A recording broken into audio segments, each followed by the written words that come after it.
Operation સિંદૂરની સફળતાને લઈને દેશભરમાં ઉજવણીનો માહોલ છે। ભાજપ દેશભરમાં તિરંગા યાત્રા કાઢી રહી છે। આ જ ક્રમમાં કેન્દ્રીય મંત્રી સી.આર. પાટીલના નેતૃત્વમાં સુરતના ભાગલ 4 રસ્તાથી તિરંગા યાત્રા કાઢવામાં આવી, જેમાં શહેરના લોકોએ મોટી સંખ્યામાં ભાગ લીધો। ઓપરેશન સિંદૂરની સફળતાને લઈને દેશભરમાં ઉજવણીનો માહોલ છે, ત્યારે ભાજપ દેશભરમાં તિરંગા યાત્રા કાઢી રહી છે। આ જ ક્રમમાં કેન્દ્રીય મંત્રી સી.આર. પાટીલના નેતૃત્વમાં સુરતના ભાગલ 4 રસ્તાથી તિરંગા યાત્રા કાઢવામાં આવી, જેમાં શહેરના લોકો મોટી સંખ્યામાં ભાગ લીધો હતો। આ પ્રસંગે મંત્રી પાટીલે કહ્યું કે પીએમ મોદીએ પહેલગામ હુમલા પછી કહ્યું હતું કે અમે આતંકવાદીઓ અને તેમના આકાઓને તેમના ઘરમાં ઘૂસીને મારી નાખશું, અને અમારી સેનાએ પીએમ મોદીના સંકલ્પને પૂર્ણ કર્યું છે। તેમણે કહ્યું કે આખો દેશ એક છે અને દેશનું મનોબળ ઊંચું છે। काम के बाद संकल्प किया था कि जो आतंकवादियों ने जिलों में हरकत की है उसका बदला लेंगे।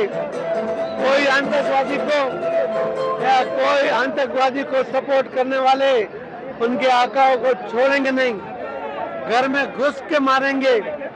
ये संकल्प माननीय प्रधानमंत्री मोदी साहब का संकल्प हमारे देश की सेना ने पूरा किया है। पाकिस्तान में आतंकवादियों को घर में घुस के मारा है। आज देश का मोरल ऊंचा है। हमारा देश अगर देश के सामने कोई है तो हम सब एक है, हम सभी समाज एक है। ये आज पूरे देश ने पूरी दुनिया को बता दिया है। मैं फिर माननीय प्रधानमंत्री नरेंद्र मोदी साहब को, हमारे देश की सेना को और आप सबको बहुत बहुत अभिनंदन देता हूँ। बहुत बहुत धन्यवाद। આજે જે તિરંગા યાત્રા જે કાઢી છે તેના માટે હું ખરેખર અભિનંદન પાઠવવા માંગુ છું, અને જે ભારતમાં અમે એક સ્ત્રી થઈને હું બહુ ગર્વ અનુભવ કરું છું કે મોદી સાહેબે જે મિશન સિંદૂર કર્યું અને એ બી એક મહિલાએ જ્યારે કર્યું છે, તો હું એક ભારતની નારી તરીકે હું એક મારી જાતને એક સુરક્ષિત સમજુ છું કે ભારતમાં જ્યારે અમે લોકો છીએ તો ભારતમાં કોઈ બી સ્ત્રીનું સિંદૂર ક્યારે બી મિટાવવાનું નથી અને હંમેશા અમર રહેશે। કોઈ આતંકવાદીઓ આને મિટાવી શકે એવું નથી। હું આપણા જે ત્રણ સેનાઓ છે તે દરેકને હું ખૂબ ખૂબ અભિનંદન પાઠવું છું। સમગ્ર દેશની અંદર જ્યારે ભારત પાકિસ્તાન અને પાકિસ્તાન દ્વારા આતંકવાદ ફેલાવવામાં આવતો હોય, આપ સૌ જાણો છો સુરતીઓ કે જ્યારે ભારત પાકિસ્તાનની ક્રિકેટ મેચમાં જો ભારતનો ભવ્ય વિજય થતો હોય ને, ત્યારે પણ આ ભાગળ 4 રસ્તા ઉપર ભવ્ય વિજય ઉત્સવ મનાવવામાં આવે છે। આ તો ભારત દેશનો વિજય છે।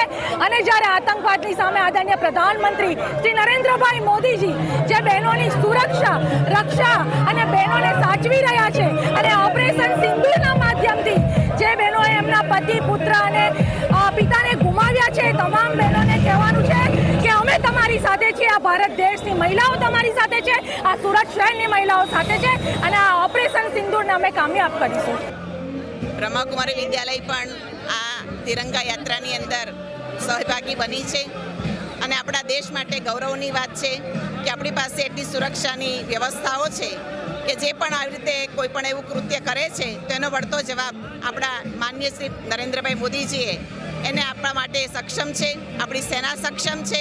પરંતુ આ રીતેનું જે કૃત્ય થયું છે એ ખૂબ જ નીચતાનું કૃત્ય છે, કારણ કે દરેકની અંદર આજે માનવતા મરી પરવારી જતી લાગે છે, અને એને માટે આધ્યાત્મિકતા પણ ખૂબ જ આજે જીવનમાં જરૂરી છે, કારણ કે દરેક હલ આ રીતે ન હોઈ શકે, જેમાં જીવનમાં આત્મિક સ્થિતિનો અભાવ છે, જેમાં દરેકને પોતાની લાગણી અને ભાવનાઓ ખતમ થતી જઈ રહી છે, જેમાં આત્મા માટેની જે ભાવનાઓ છે, શાંતિ, આનંદ, પ્રેમની જે ભાવનાઓ છે એ ખતમ થતી જઈ રહી છે। એને માટે આત્મા સમજીને એ પરમાત્માની સાથે આપણે જ્યારે કનેક્ટ થઈએ છીએ તો એ શક્તિ આપણા જીવનમાં ફરી પ્રાપ્ત થાય છે।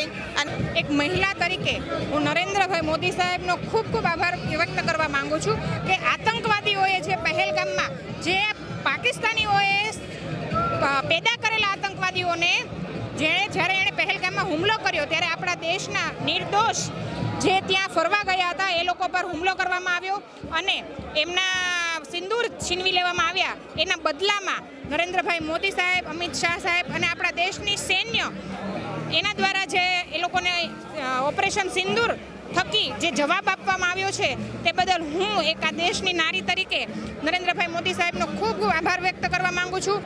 દેશભરમાં તિરંગાની સાથોસાથ જે રીતે તિરંગા યાત્રા છે તે અત્યારે સુરતમાં જોઈ શકાય છે કે આ પ્રમાણે CR પાટીલ સહિતથી માંડીને અનેક ધારાસભ્યો છે તે આ તિરંગા યાત્રામાં જોડાયા છે. જે દેશભક્તિ માટેના જે પ્રમાણેનો માહોલ અને જે પ્રમાણેનો નજારો છે તે અહીં જોવા મળી રહ્યો છે. સાથોસાથ સાપતો પોલીસ બંદોબસ્ત અને સાથે સાથે વાત કરીએ તો ભાજપના CR પાટીલ હોય, દર્શના જરદોશથી માંડીને જે પ્રમાણે દૃશ્યમાં અત્યારે ધારાસભ્ય અરવિંદ રાણા સહિતના જે રીતના સાંસદ અને ધારાસભ્યો, કોર્પોરેટર, નગરસેવકો સહિતના લોકો અને ખાસ કરીને જે આર્મી ફોર્સના પૂર્વ અધિકારીઓ પણ આમાં જોઈ શકાય છે. અને જે રીતે દૃશ્ય સામે આવી રહ્યા છે કે દેશભરમાં સાથોસાથ જે રીતના નજારો છે અને જે રીતનો માહોલ છે તે અહીં જોવા મળી રહ્યો છે. અને આ પ્રમાણે જોઈ શકાય છે કે જે રીતના તિરંગાથી જે રીતનું વાતાવરણ છે તે અહીં જોવા મળી રહ્યું છે અને આ પ્રમાણેના દૃશ્યો છે તે સામે આવી રહ્યા છે. ત્યારે સુરતના જે રીતની યાત્રા છે જો તે તિરંગા યાત્રા અત્યારે અહીં નીકળવામાં આવી રહી છે અને લોકોમાં એક અનેરો ઉત્સાહ છે તે જોવા મળી રહ્યો છે. સહયોગી હરેશ સાથે અરવિંદ રાઠોડ, જનાદેશ, સુરત.